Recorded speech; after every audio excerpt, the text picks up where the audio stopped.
Wey'ngane zakwethu ziyindaba-ke lezi ezingezinhle neze zensizwa-ke yakwaZungu, yaSoluni. Insizwa-ke igama layo Nhlanzeko, ngeyakwaZungu. Iveze ubuhlungu ebhekane nabo ngokulahlekelwa ziy'ngane zayo. Insizwa-ke ibhale kanje ey'nkundleni zokuxhumana, yathi-ke iyona ngane le ebese ngisele nayo. Lena-ke after I lost essay to 3 months back, izolo sengilahlekelwe ingane yami yokugcina ebese ngisele nayo.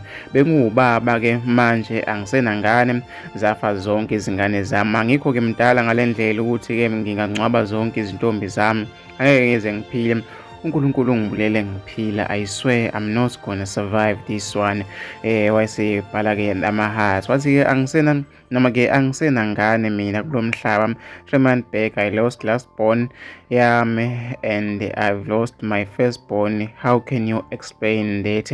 uNkulunkulu kuphi wayebukisa ngami kangaka ngonene engaka ukuthi usengazi-ke angiphuce zonke izingane zami.